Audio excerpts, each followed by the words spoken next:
అంటే పరామర్శించి మీకు ధైర్యం చెప్తూ ప్రభుత్వం నుంచి ఏదన్నా మనకు సహాయ సహకారాలు అందించడానికి ఇక్కడికి రావడం జరిగింది. మీకు ఏది జరిగిందో చెప్పండి.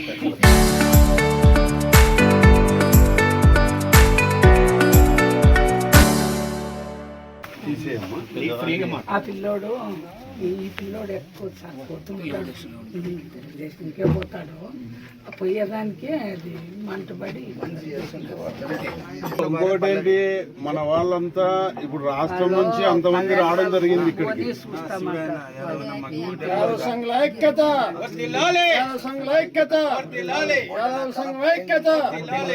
కార్పొరేషన్ రాష్ట్ర చైర్మన్ గా, రాష్ట్ర తెలుగుదేశం పార్టీ ఉపాధ్యక్షునిగా ఇక్కడ చూసిన సంఘటనల్ని ఏదైతే మా ఇన్ఛార్జి గారు కానీ, జిల్లా పార్టీ అధ్యక్షులు కానీ వీడియోలు చూపించిన తర్వాత చూస్తే సభ్య సమాజం తలదించుకునే విధంగా ప్రవర్తించారు. ఒకటి ఆలోచించాలి, ఏదైతే ఎవరింట్లో కూడా కానీ ఈ గ్రామంలో ఉన్న పెద్దలందరూ కూడా ఆలోచించాల్సిన అవసరం ఉంది. ఒక ఎమ్మెల్యే అయినంత మాత్రాన ఎన్నుల్లోకి వచ్చి మహిళలు ఉంటే వాళ్ళపైన దాడులు చేసే స్థాయికి దిగజారిపోయిన ఈ ఎమ్మెల్యే పైన, విరూపాక్షి పైన వెంటనే కూడా ఈ యొక్క దీనికి సంబంధించి అందరూ మనోభావాలు దీంట్లో ఇమిడి ఉన్నాయి. ఎందుకంటే ఇంట్లో వెళ్ళి ఒక తలుపుని బద్దలు కొట్టి లోపల ఉన్న ఆడవాళ్ళని భయభ్రాంతులు చేయడమే కాకుండా వాళ్ళ యొక్క ముగ్గురు అన్నదమ్ముల్లో ఈరోజు ఏ విధంగా ఒక అతను హాస్పిటల్లో ఉండడం జరిగింది. ఇంకొక ఇద్దరు కూడా రేపు మాకు ఏదైనా అయితే దానికి పూర్తి బాధ్యత స్థానిక ఎమ్మెల్యే గారే బాధ్యత వహిస్తారని ఎమ్మెల్యే గారిని సూటిగా అడుగుతా ఈరోజు, నువ్వు, మీ కుమారుడు, మీ తమ్ముడు ఇంతమంది రావాల్సిన అగత్యం ఏమొచ్చింది? యాదవుల ఇల్లు అంటే అంత చులకన? యాదవుల పైన దాడులు చేసే అంత ఇది నీకు ఏ విధంగా వచ్చిందని కూడా ఈరోజు ప్రశ్నిస్తా ఉన్నావు. ఇంకా చూస్తే ఈ రాష్ట్రంలో జరుగుతున్న పరిణామాలు చూస్తే యాదవుల్ని మట్టుబెట్టి నది రోడ్డు పైన గొంతు కోసిన చరిత్ర జగన్మోహన్ రెడ్డిది. ఈరోజు ఇక్కడికి వచ్చి చూసినాక ఆ ఇల్లు చూస్తే ఎవరికైనా, మీరందరూ కూడా చూశారు, ప్రింట్ అండ్ ఎలక్ట్రానిక్ మీడియా వాళ్ళు కూడా ఏ విధంగా వాళ్ళు ఉన్నారో ఆ ఇంట్లో. అలాంటి ఇంటిలో ప్రవేశించి నువ్వు చేసిన ఈ దౌర్జన్య కాండకు ఇలాంటి వ్యక్తుల్ని వెంటనే కూడా వాళ్ళ యొక్క ఎమ్మెల్యే పదవుల నుంచి తప్పించే విధంగా చట్టాలను కూడా రూపకల్పన చేయాల్సిన అవసరం ఉంది. ఎందుకంటే ఇలాంటి వ్యక్తుల వల్ల సామాన్య ప్రజానీకం, బడుగు బలహీన వర్గాలు ప్రజానీకం ఇబ్బంది పడుతున్న ఇది. ఒక ఎస్సీ అమ్మాయి పైన ఏ విధంగా ఆ అమ్మాయిని ఇచ్చేయడమే కాకుండా మళ్ళా వాళ్ళ భర్తే పైనుండే ఇది లాగేశాడనే విధంగా కథనాలని సోషల్ మీడియాలో పెట్టారంటే ఎంత బరి తెగింపో ప్రజలందరూ కూడా అర్థం చేసుకోవాల్సిన అవసరం ఉంది. ఈరోజు తెలుగుదేశం పార్టీ, ఎన్టీ రామారావు గారు కానీ, చంద్రబాబు నాయుడు గారు కానీ ఇప్పుడు కూడా ప్రగతి పదంగా రాష్ట్రాన్ని నడపాలని చూసాం. 10 మందికి సహాయం చేసే విధంగా ఈరోజు పథకాలన్నీ కూడా ఇంప్లిమెంట్ చేస్తాను. ఇలాంటి సందర్భంలో రాజకీయ కక్షలతోటి, బెదిరింపులతోటి ఈ విధానం పాల్పడడం, ముఖ్యంగా యాదవుల జోలికి వస్తే ఖచ్చితంగా కూడా దానికి తగిన విధంగా కూడా ఫలితం నువ్వు చవి చూస్తావు. ఏదైతే శ్రీకృష్ణునికి బిడ్డలమైన మా పైన చేసిన దీనికి ఖచ్చితంగా కూడా నీకు ఆ దేవుడు కూడా నిన్ను క్షమించడని కూడా ఈ సందర్భంగా కూడా తెలియజేస్తూ, ఇక్కడ వాళ్ళ కుటుంబానికి మొత్తం కూడా ఇంకా వాళ్ళకి ఏమి జరిగినా కూడా దానికి బాధ్యత వాళ్ళ యొక్క కుటుంబంలో ఉన్న ఎమ్మెల్యే కుటుంబం సభ్యులే బాధ్యత వహించాల్సి వస్తుంది. అదేవిధంగా గిరి అనే అతను చేసిన ఈ అలజడికి కూడా ఏ విధంగా చేశాడు, ఏ విధంగా అన్ని కథనాలు కూడా మా వాళ్ళందరూ కూడా వీడియో రూపంలో కూడా సోషల్ మీడియాలో పెట్టారు, పత్రిక మూలకంగా చెప్పారు. ఈరోజు మేమందరూ కూడా రావడం జరిగింది. అటు చంద్రబాబు నాయుడు గారు కానీ, నారా లోకేష్ గారు కానీ పార్టీ పరంగా ప్రతినిధులను పంపించి వాళ్ళకి ధైర్యం చెప్పడమే కాక తెలుగుదేశం పార్టీ శ్రేణుల పైన కానీ, యాదవుల పైన ఖబర్దార్, ఎమ్మెల్యే ఒక్కసారి గుర్తుపెట్టుకొని, ఎమ్మెల్యే పదవి ఉందని అడ్డదొడ్డంగా ఇసుక నమ్మి మట్టి అమ్ముకొని అక్రమాలకు పాల్పడి ఆ యొక్క ధనదాహంతో ఈ మారిగా బడుగు బలహీన వర్గాలపైన చేస్తున్న ఈ దాడుల్ని ప్రజలు ఎప్పుడు క్షమించరని కూడా ఈ సందర్భంగా కూడా తెలియజేస్తూ వాళ్ళ కుటుంబానికి పార్టీ పరంగా కూడా అన్ని విధాలు అండగా ఉంటామని కూడా ముఖ్యమంత్రి నారా చంద్రబాబు నాయుడు గారి ఆదేశాల మేరకు, యువ నాయకుడు నారా లోకేష్ గారి ఆదేశాల మేరకు ఈరోజు సంఘాల గ్రామానికి రావడం జరిగింది. కర్నూలు జిల్లా మరి ఆలూరు నియోజకవర్గం సంఘాల గ్రామంలో మరి నేమకల్ల గ్రామంలో గత 2 రోజుల క్రితం అతి దారుణంగా స్థానిక వైసీపీ ఎమ్మెల్యే అయినటువంటి విరూపాక్షి గారి ఆధ్వర్యంలో అనేకమైన దుర్మార్గాలు చేయడం జరిగింది. దీన్ని తీవ్రంగా ఖండిస్తున్నాం. జగన్మోహన్ రెడ్డి గారు గుర్తుపెట్టుకోవాలి, గత 19 నుంచి 24 వరకు పరిపాలన కాలంలో ఆనాడు కూడా బీసీల పైన, మైనార్టీల పైన, ఎస్సీల పైన అనేకమైన దౌర్జన్యాలు, దౌర్భాగ్యాలు, అన్యాయాలు, అక్రమాలు చేయడం జరిగింది. దాని పర్యవసానమే 24 జరిగే ఎన్నికల్లో ఫుట్బాల్ ఏ విధంగా కొట్టే పోతుంది బౌండరీ దాటి ఆ విధంగా ప్రజలందరూ ఫుట్బాల్తో కొట్టారు. అయినా బుద్ధి రాకుండా మరి ఒకరైన రఫ అనేటువంటి నినాదంతో మరి దౌర్జన్య కారణం సాగించడానికి బీసీల పైనే, ఎస్సీల పైనే మరి పూలు కలపడం జరుగుతుంది. తీవ్రంగా ఖండిస్తున్నాం. ఈ విధంగా జగన్మోహన్ రెడ్డి ఇదే ఆటను, ఇదే శైలిని కొనసాగిస్తే భవిష్యత్తులో డిపాజిట్లు కాదు, మీకు ఒక్క ఎమ్మెల్యే కూడా గెలిచేటువంటి అవకాశం లేదు. మరి వెనకబడినటువంటి యాదవ కులస్తుల పైన, మరి హరిజనుల పైన, మరి దళితుల పైన చేయడం చాలా దుర్మార్గం. దీన్ని తీవ్రంగా ఖండిస్తూ ఏది ఏమైనా కానీ చాలా భయపడుతూ చెప్పినారు. సుందరమ్మ కొడుకులు మా భవిష్యత్తులో మరి విరూపాక్ష నుంచి ప్రాణ భయం ఉంది అని చెప్పినారు. ఏదేమైనా వాళ్ళ భవిష్యత్తులో వచ్చేది లేదు, సచ్చేది లేదు. ఈ విధమైనటువంటి బలహీన వర్గాలపైన దాడులు చేసి ఎవరు సహిస్తారు? మరి ఏదైతే ఏమనేమి తప్పకుండా ఆ కుటుంబానికి మరి తెలుగుదేశం పార్టీ అండదండలు ఉంటుంది. చంద్రబాబు నాయుడు గారు, లోకేష్ బాబు ప్రత్యేకంగా చెప్పమన్నారు. ఎవరైతే బాధిత కుటుంబాలు ఉన్నాయో ఆ బాధిత కుటుంబాలందరికీ కూడా తప్పకుండా అండదండలు ఇస్తామని చెప్పడం జరిగింది. మరి జరిగిన వెంటనే స్థానికంగా ఉన్నటువంటి ఇన్ఛార్జ్ మరి శ్రీమతి జ్యోతి గారు అయితేనేమి, మరి జిల్లా అధ్యక్షురాలు గుడిసె కృష్ణమ్మ గారు అయితే ఎంతనే స్పందించి సహాయ సహకారాలు అందించడం. ఏది ఏమైతేనేమి భవిష్యత్తులో జగన్మోహన్ రెడ్డి గారు బుద్ధి తెచ్చుకొని దౌర్జన్యాలకు అవకాశం ఇవ్వడాన్ని నేను మనస్ఫూర్తిగా కోరుతున్నాను. మా ఇన్ఛార్జ్ అమ్మ జ్యోతి గారికి, మరి అధ్యక్షురాలు కృష్ణమ్మ గారికి, మరి మాతో పాటు స్టేట్ పార్టీ మా జాతీయ అధ్యక్షులు గౌరవ చంద్రబాబు నాయుడు గారు మరి నియమించిన కమిటీ మా యాదవ ప్రతినిధులకు నమస్కారాలు తెలియజేసుకుంటూ, మరి మేము చెప్పేది ఒక్కటే, అన్ని విషయాలు మరి పెద్దలు చెప్పారు. అయ్యా మీకు ఎమ్మెల్యేగా మరి జగన్మోహన్ రెడ్డి సీట్ ఇచ్చినది మరి సాటి బీసీ సోదరుల మీద, సాటి మన ఎప్పుడు సోదర భావంతో ఉండే దళితులపైన దాడి చేయడానికి మీకు సీట్ ఇచ్చారని సూటిగా ప్రశ్నిస్తున్నాం. సిగ్గుందా మీకు? సిగ్గుంటే ఈ సమాజంలో మరి ఇప్పుడిప్పుడే రాజకీయంగా కానీ, మరి ఆర్థికంగా కానీ, సామాజికంగా కానీ ఒక ఎన్టీ రామారావు గారి కాలం నుంచి తెలుగుదేశం పార్టీలో అభివృద్ధి చెందడానికి ప్రయత్నం చేస్తున్న మరి సాటి సోదరుల పైన సిగ్గుండి మీరు దాడి చేస్తున్నారా? సిగ్గు లేక దాడి చేస్తున్నారా? మరి ఇక్కడ ఉన్న ఒక గిరి అనే నాయకుడు మాట్లాడుతున్నాడు, 30 ఎకరాలు అమ్మైనా కూడా మా శేఖర్ యాదవ్ అంతు చూస్తానని. అయ్యా మాకు 3 లక్షల ఎకరాలు అవుతాయా మా యాదవులంతా కలిస్తే? మరి మీరు ఎక్కడ కొట్టకపోతారో ఒకసారి ఆలోచన చేయండి అయ్యా. మీరు ఎందుకు ఫ్రాక్షన్ కాదు మీకు ముఖ్యం. ఇక్కడ అభివృద్ధి కార్యక్రమాలు చేస్తున్న తెలుగుదేశం పార్టీని మరి మీరు ఇసుక అమ్ముకుంటూ, మరి మీ పార్టీ సిద్ధాంతమే ఇసుక మాఫియా, ల్యాండ్ మాఫియా, మద్యం మాఫియా.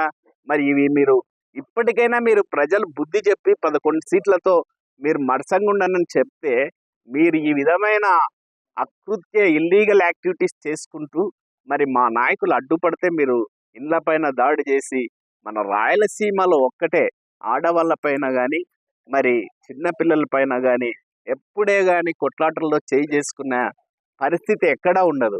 మరి అది కూడా మీరు దిగజారి ఒక ఆడమే మరి దళిత మహిళ మరి వివస్త్రం చేయడానికి ప్రయత్నం చేయడం ఎంత దారుణమైన విషయం. మరి అది మరి తిరిగి మీ సోషల్ మీడియా కోట్లు ఖర్చు పెట్టుకుంటా భర్తనే చేసాడు. అక్కడ పోలీసులు ఉన్నారు, మరి అందరు ఉన్నారు, చూస్తూ ఉన్నారు. మరి మీరు ఈ విధంగా ట్రోల్ చేయడం మరి ఎంత దిగజారుతనానికి, వ్యక్తిత్వానికో మరి మీరు దిగజారిపోతున్నారు అనడానికి. ప్రజాస్వామ్య దేశంలో మీరు ఎన్నికలకు కూడా అర్హులు గారు. వెంటనే ఎమ్మెల్యే గారిని, మరి ఇక్కడున్న నాయకుడిని ఎలక్షన్స్లో పోటీ చేయకుండా, మరి అర్హత లేకుండా మరి వీళ్ళని ప్రకటించాల్సిందిగా ఈ సందర్భంగా మేము యాదవుల తరపున డిమాండ్ చేస్తూ, మరి మా యాదవుల జోలి వస్తే ఖబర్దార్. మరి మా శ్రీకృష్ణ భగవానుడు చెప్పినది ఒక్కటే, శాంతి.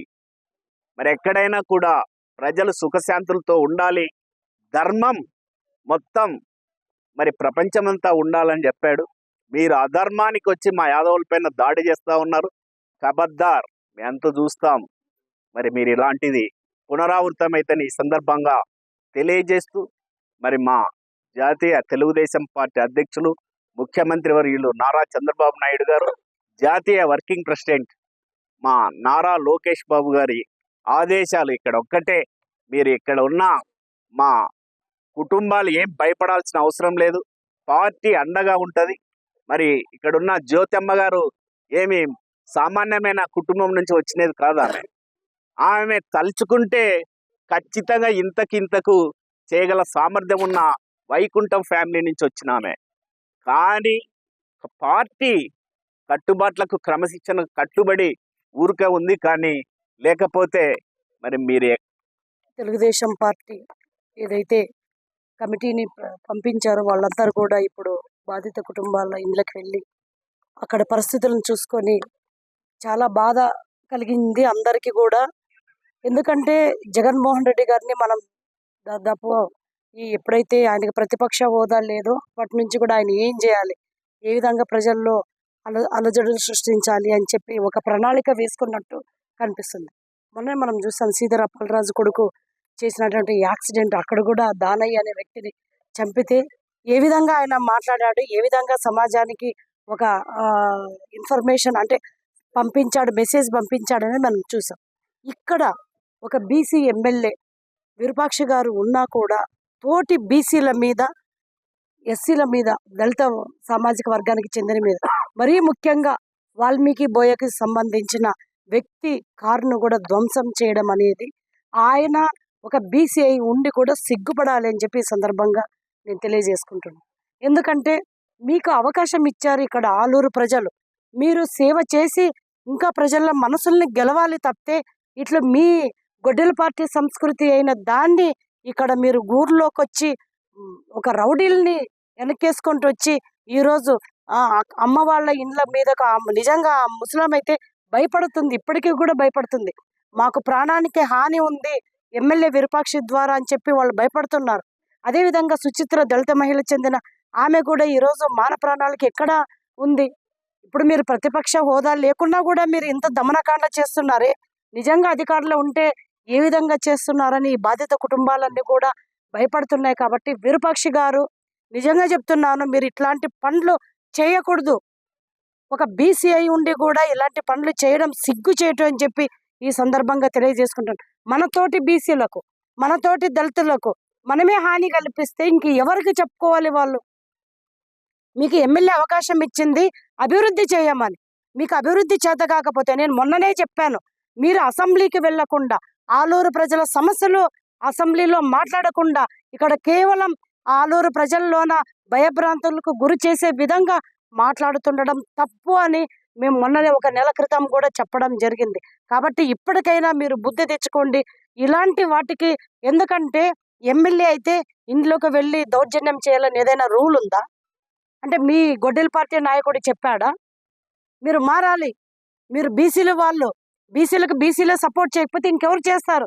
అంటే గొడ్డెల పార్టీ సంస్కృతిని మీరు మార్చకపోతే కష్టము అని చెప్పి ఈ సందర్భంగా తెలియజేసుకుంటాం. మీరు అనుకోవచ్చు ఈరోజు నాకు సీటు కన్ఫర్మ్ అయింది, మీకు సీటు కన్ఫర్మ్ కాదనే ఒక భ్రమతో ఇదంతా అల్లరి సృష్టించి మాకు జగన్మోహన్ రెడ్డి గారు వస్తారు, పరామర్శిస్తారు, సీటు కన్ఫర్మ్ చేస్తారనే భ్రమల్లో ఉన్నారు.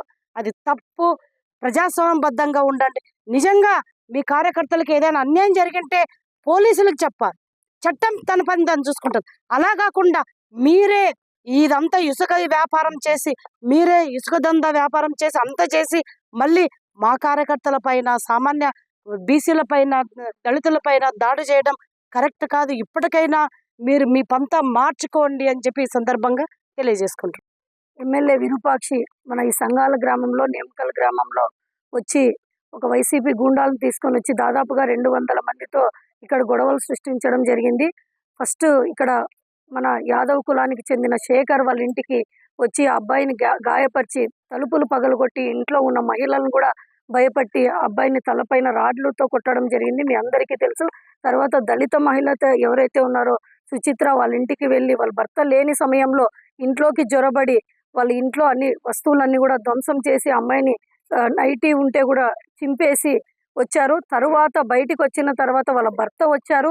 మీరందరూ కూడా వీడియోస్లో కూడా చూశారు. బయట ఉన్నాడు వాళ్ళ భర్త. ఎమ్మెల్యే వాళ్ళ ఇంటి ముందు ఉండి కూడా గట్టిగా మాట్లాడుతూ చూస్తాం రండి, చంపండి, నరకండి, కాల్చండి అని చెప్పిన మాటలన్నీ కూడా మీరు వీడియోలో కూడా విన్నారు. బయట ఉన్న వ్యక్తిని వచ్చిన తర్వాత అమ్మాయి నైటీని చింపారు, ఇలా ఎలా చింపుతారు అని చెప్పి ఆమె కప్పుకున్న షాల్ని తీసి చూపించిన దానిని ఈరోజు ఈ వైసీపీ నాయకులు ఫేక్ ప్రచారాలతో వాళ్ళు ఈరోజు సోషల్ మీడియాలో అంతా కూడా ట్రోల్ చేస్తూ ఉన్నారు. అలాగే వాల్మీకి సామాజిక వర్గానికి చెందిన మన కొండా పురుషోత్తం వెహికల్ని కూడా ఈ గొడవ తెలుసుకొని ఆ అబ్బాయి వస్తూ ఉంటే వాళ్ళ కార్యకర్తలు వాళ్ళకి చూసుకోవడానికి వస్తూ ఉంటే ఆ అబ్బాయి వాళ్ళ వెహికల్ని కూడా ధ్వంసం చేయడం జరిగింది. కాబట్టి ఇలాంటివన్నీ కూడా ఈ వైసీపీ నాయకులు ఎవరైతే ఉన్నారో వాళ్ళ కల్చర్ ఇది. ఎమ్మెల్యే అయినా కూడా ఈరోజు వాళ్ళ జగన్మోహన్ రెడ్డి ఆయన సస్పెండ్ చేయాలా, ఎందుకంటే నా ఎస్సీలు, నా బీసీలు, నేను అని చెప్పేసి అందరినీ చెప్పుకుంటున్నావు. ఈరోజు ఎవరి మీద దాడులు చేయించావు? ఎస్సీల పైన దాడులు చేయించావు, బీసీల పైన దాడులు చేయించావు. ఒక రకంగా చూస్తూ ఉంటే నువ్వు ఏమని మెసేజ్ ఇస్తా ఉన్నావు అనేసి కూడా అడుగుతా ఉన్నాం జగన్మోహన్ రెడ్డిని. ఈ విరూపాక్షిని మీరు వదిలేశారు. ఇక్కడ ఉన్న ఎమ్మెల్యేని ప్రజల మీదకి దౌర్జన్యాలు చేసి అలవాటై గత ప్రభుత్వంలో ఇసుక దందాలు ఇవన్నీ కూడా మీకు చేసి అలవాటు కాబట్టి లిక్కర్ మాఫియా అలాగే పేకాట క్లబ్బులు నడిపిన మీ వైసీపీ సంస్కృతిని ఇంకా కొనసాగించాలని చూస్తే మాత్రం మేము ఓర్చుకోము. ఇక్కడ ఇల్లీగల్గా కూడా ఇసుకని డంప్ చేసిన కారణంగా వీళ్ళు ఇక్కడ కంప్లైంట్ ఇచ్చారనే విధంగా ఈ శేఖర్ పైన కూడా వీళ్ళు దాడి చేయడం జరిగింది. కాబట్టి ఇలాంటి ఆలూరు నియోజకవర్గంలో ఇప్పటి నుంచి చేస్తే సహించే ప్రసక్తి లేదు.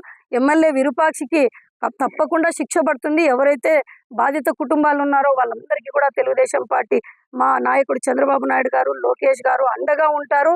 ఎవ్వరూ భయపడాల్సిన పని లేదు. ఏమున్నా కూడా మేము అభివృద్ధి పదంలో ముందుకెళ్తున్నాం. మీలాగా గొడవలు సృష్టించే పార్టీ కాదు మాది. కాబట్టి ఒకటే చెప్తున్నాం, మేము శాంతియుతంగా మేము పోలీస్ డిపార్ట్మెంట్ ద్వారానే మేము ఏదున్నా కూడా వాళ్ళకి చెప్తాం. ఈయనకు అసలు ఎమ్మెల్యేకి ఏం పని ఊర్లో రావడానికి ఇంతమందిని తీసుకొని వచ్చినాడే అదే ఒక మొదటి తప్పుగా చెప్తా ఉన్నాం. మీరు ఏదైనా ఉంటే పోలీస్ డిపార్ట్మెంట్ ఉంది, వాళ్ళకి తెలియపరచాలి. అంతేకాని ఈరోజు ఇలా వచ్చి ప్రజలు, మహిళలు ఇప్పటికీ కూడా భయభ్రాంతులు గురవుతున్నారు.